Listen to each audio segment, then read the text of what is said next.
it's for me a real privilege to welcome this gathering and enthusiastic participants for the first Gender Academy that we are organising. So this is really a historic occasion, and it's very encouraging to see the level of interest, the enthusiasm and the commitment that you are bringing to this important topic.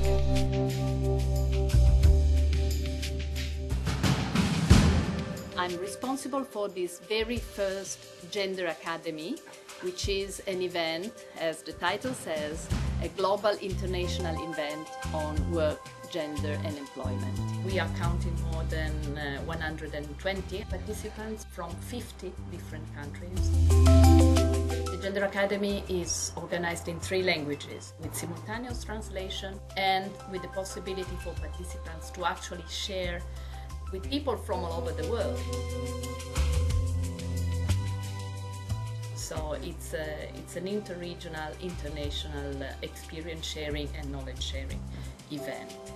On commence maintenant, on va vous expliquer un peu dans les détails comment ça va se passer. On va parler anglais, on va parler espagnol, on va parler toutes les langues ce matin.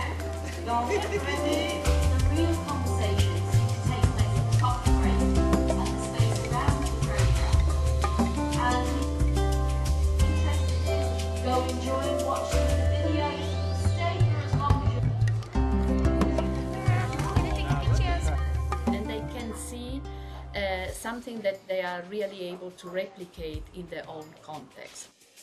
There is also a lot of opportunities for networking, for establishing new partnerships, for designing new avenues for collaboration, for making sure that whatever works in one part of the world is also replicable in another part of the world. Est-ce que le fait que dans un pays proche, il y ait une femme qui a atteint un certain niveau de responsabilité politique, est-ce que cela a eu un impact sur la participation politique des femmes, en particulier à Sierra? Do you think the election of a woman in a nearby country to a high political level had an influence on the political life and the political role of women in your country? Yeah, women are bold enough to ask for anything better for the community that she is representing. It's really a very great privilege for me to address this opening session of the first edition of this Gender Academy. It brings together representatives from governments, from workers and employers' organisations, members of NGOs, academics, gender practitioners, our colleagues from the ILO and the UN, and you are all very welcome. I think we can say, in all honesty, that gender equality is in the DNA of the ILO. It is essential, it is intrinsic to the ILO. It was enshrined in the ILO Constitution and the Declaration of Philadelphia that was then adopted in 1944. They were major achievements, they were historic achievements of our organisation. And the provisions of these 2 conventions remain as valid today as they were when they were adopted, it's now more than 50 years ago. The first is the ILO Convention on Equal Remuneration, which was adopted in 1951. It's ILO Convention 100, easy to remember. And then in 1958 followed the ILO Convention on Discrimination in Employment. This is Convention 111. Indeed, these 2 instruments, for us, define human rights at work, were nothing less than revolutionary at the time when they were adopted. They challenged deeply ingrained discriminatory practices. They provided the legal framework for the introduction of national equal pay and equal opportunities legislation. And yet, despite this, we know, for example, that the gender pay gap remains substantial in most countries, typically as high as 20%, and that in too many countries there is no strong or ambiguous trend towards the elimination of the gender pay gap. And that's why the struggle goes on. The timing of the Academy could not be better, as we witness a surge of interest in all matters gender. The Nobel Peace Prizes this year were bestowed on a number of outstanding women. The operationalisation of UN Women, the increasing interest in women's rights, the recognition that women in management and on boards do indeed make a difference to the bottom line, all these elements dovetail to highlight the importance of gender equality in today's world. In fact, a number of startling articles, The Economist on sexual harassment, obviously Italian journals on the new Italian Minister for Labour, a large piece, The Female Factor, in the International Herald Tribune. In fact, I have such a lot in my suitcase, I had no space to bring them all to show you. The ILO, I'm most pleased to say, is at the forefront of making gender equality a tangible reality in the world of work, in our mandate, our daily remit, and embedded in our pursuit of social justice. A mini masterclass on how to.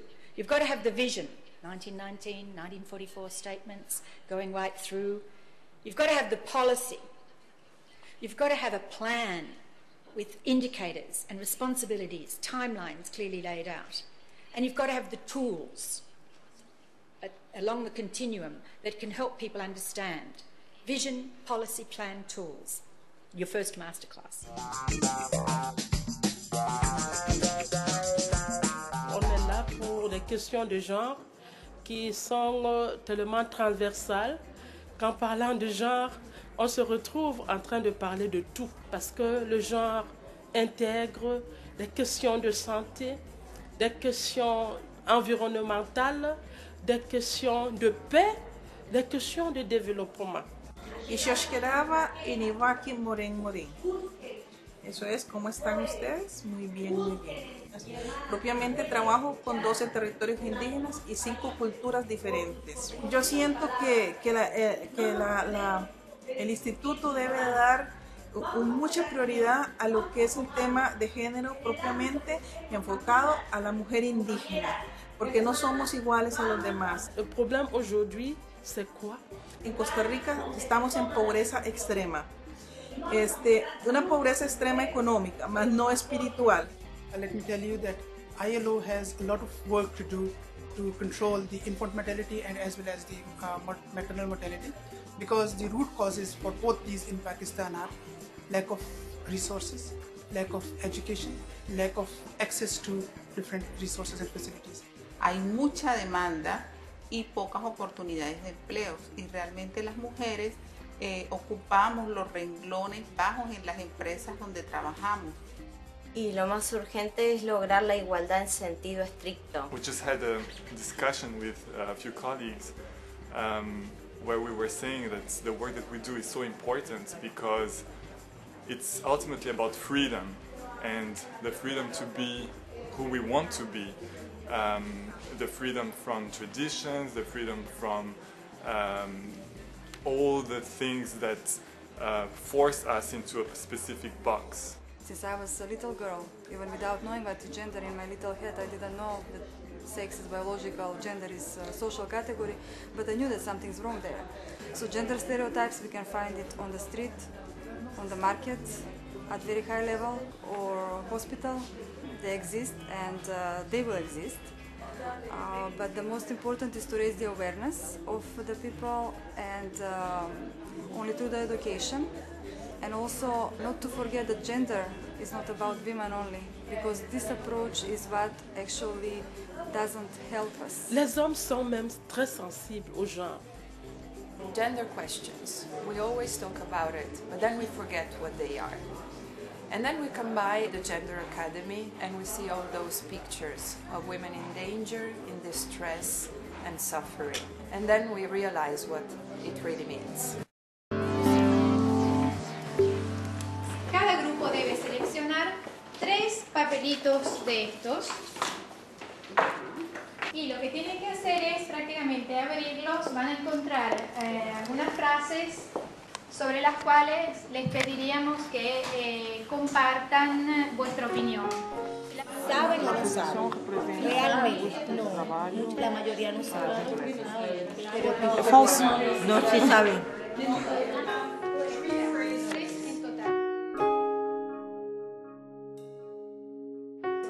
This is a very false statement. This is not true. They are interested in their career and also interested in their family. It could be a bit difficult, but try and have a common discussion. Constituyen una fuerza de trabajo secundaria y su salario es solo una ayuda al presupuesto familiar. Me parece que eso es lo que aleja las posibilidades, esto es un estereotipo, que es lo que aleja las posibilidades de conciliación. So we would say it's wrong. Yeah, it's wrong. It's false. It's false. We think it's false. We think it's false. We disagree with it. If woman doesn't fulfill this responsibility, so how can society will be developed? So it's also the rights and possibility of the woman and also the needs of society. Al hogar han cuidado la economía del hogar. No has aportado económicamente. Porque si no está regulado Casa cubriendo esa parte de las responsabilidades que deberían de ser.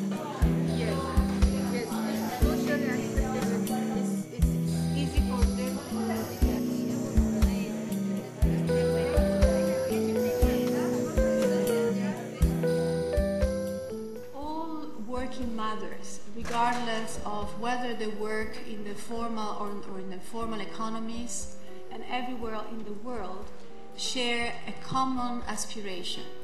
This aspiration is to have healthy pregnancies as well as healthy newborn children with some degree of protection. This is really a universal shared aspiration.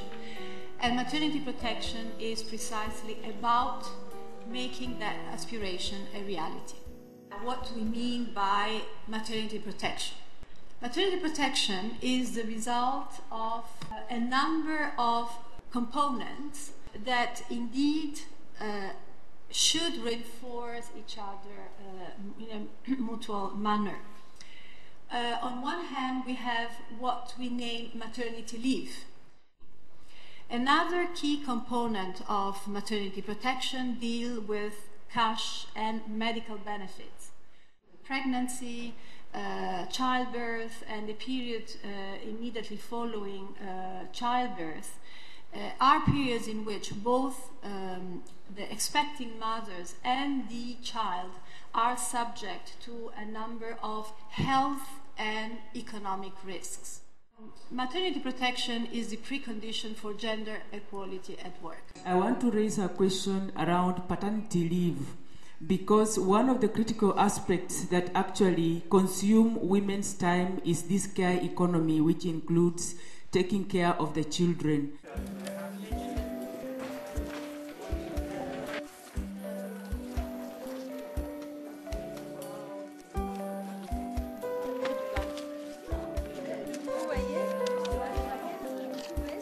And I would like to ask you, why would be giving such an importance to sex-based discrimination when we have so many different grounds?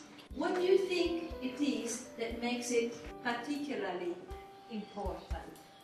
So, why gender? If you are a woman, you'll be discriminated against others plus being a woman. With all the listed items here, gender is a cross-cutting issue. In my view, the gender-based exclusion or discrimination is universal. It is everywhere. A number of prejudices we have again, which tend to be, as you very correctly were pointing out, much more universal than many others. So without challenging our own prejudice, it's going to be very, very difficult to challenge the prejudices of society.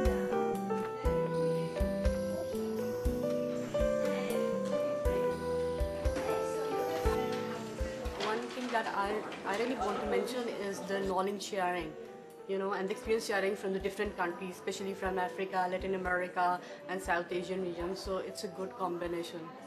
Yes. When I was younger, I went in one of the areas and started training gender. I had a limited experience, so there were times that I would stammer, I would stop, and then participants, the community women who are older than me, would insult me saying, Hilda, my grandmother died without knowing women's empowerment. We were okay. So how can you answer that? And I realized that being a gender person, you should live it, live gender, talk gender, practice gender. Gender is very critical in our work because we think it is a very important component of the development process. And so the knowledge that I'm going to acquire in this training would enable me to contribute towards mainstreaming gender in the integration programs of my community. Violence against women happen in my country, but not to that capacity. And when you listen to all these women from Africa and from Latin America, my heart cries out for them. Expérience genre en Algérie. Ce programme a été lancé il y a 2 ans en Algérie et nous attendons les premiers résultats à la fin de l'année 2014. My job is basically about women empowerment and promoting women and their rights at the workplace and in the Arabic trade union. So I hope to bring back the information and the knowledge and the experience that I will have gained after this course with me. As a woman of Pakistan, I think I am facing different challenges to motivate people and to mobilize them. I need to mobilize people. First of all, I need to mobilize myself, motivate myself. So this is very important for me. My name is Bridget. I come from South Africa. We're struggling with implementation of all that. We need to get some mechanism. How can we implement our documents, even our constitution? So as far as we are concerned with gender issues, everything is fine. We only need to implement. I come from the Ministry of Labor from Kenya. We need to mainstream the gender issue into all the other ministries so that time of budgeting, time of making budgets for the ministries, a gender face is in all the policies that are being created. There needs to be a lot of awareness created for the technocrats. National planning is the large-scale investment program for the government of the country. It involves central planning and monitoring on a national level and implementation at the local level. If we are going to reduce poverty, but you don't analyze how that poverty actually exists among different people. For example, a poverty assessment in a country would definitely tell you that the majority of female-headed households are the lowest in the ranks of poverty in a country. Is that true or not? The business case is interesting, how much it costs a country because of inequality. How much it costs a country because the opportunities that are available for advancing the country's economy are not equal to both men and women, boys and girls. An example of a country that has successfully engendered its national plan, but also moved on to actually have a very gender-responsive budget. That's Rwanda. Can any one of you tell me why Rwanda has succeeded in this? Rwanda is #1 in the world, in the whole world, in terms of women's representation in parliament, with 56% of their parliamentarians as women. So let me tell you what happened in Rwanda, because it was amazing for me when I read about it. Rwanda succeeded in engendering its PRSP because it initiated a series of deliberate steps backed by strong moral and financial commitment. Because the government was ready to say we want to move on the issue of gender. So, and they realized that you will not move if you don't put the resources behind that movement.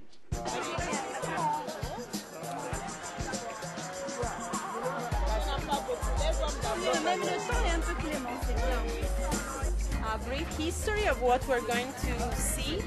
She dedicated all her life to charity institutions, and she also took care of prisoners, because prisoners, women could be very, very badly treated.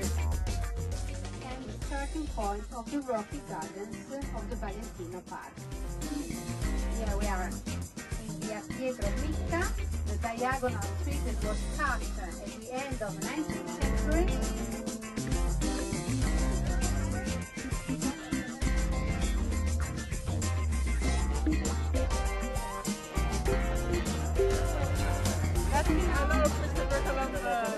Palazzo Madama, so the palace where the ladies used to have their residence.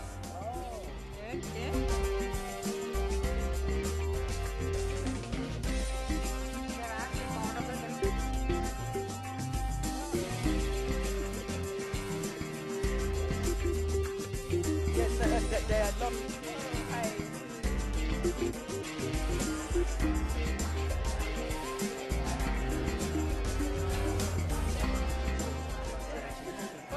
It's the best hot chocolate ever. Estar en esta academia de género es una posibilidad de aprendizaje permanente.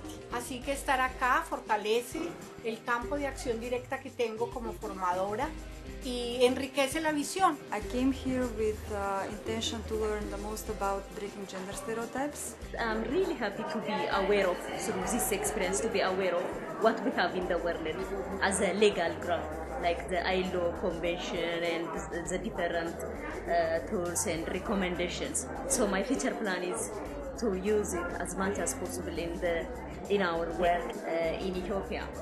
The global interaction, experience sharing of different women from gender perspective was amazing. Part which I really liked was the participatory approach and the interactive discussions. Indiscutiblemente lo que nos han dicho sobre las leyes del servicio doméstico. Entonces es bien interesante y nos vamos con el firme compromiso de trabajarle a ese sector que es vulnerable. Dans les ateliers, nous avons approfondi avec les experts certains aspects du genre. Il faudrait avoir les connaissances, voir comment faire le budget sensible au genre.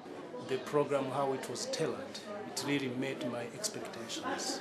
Some of the tools are very practical, so I hope we can put them in place. We have not done anything on gender statistics, but now our government is really working hard to promote. Coming to the workshop is a blessing. Je suis ingénieur statisticien. Ok. Donc cet atelier m'est d'une très grande utilité parce que cela m'a permis de comprendre le contenu. Respecto al conocimiento más latinoamericano, la paradoja está en que nos hemos encontrado al otro lado del mundo, o sea que hay pocos espacios o espacios más desarticulados para encontrarnos entre nosotros. Quelle que soit la provenance, nous étions comme des personnes d'une même famille. Basically broaden my horizon as well, so I can see different perspective of the gender. Très riche. It added a lot to me. Most of the people that have been presenting are women. I feel maybe in the near future, if men can get involved, then I think the impact can be felt across the board. Para mí ha sido lo más interesante que yo creo que me ha pasado en mi vida, el haber venido al instituto a aprender. Lo primero que vamos a hacer es calentar nuestras manos en este frío de Turín. Before in the hands. Luego con las manos calientes vamos a empezar a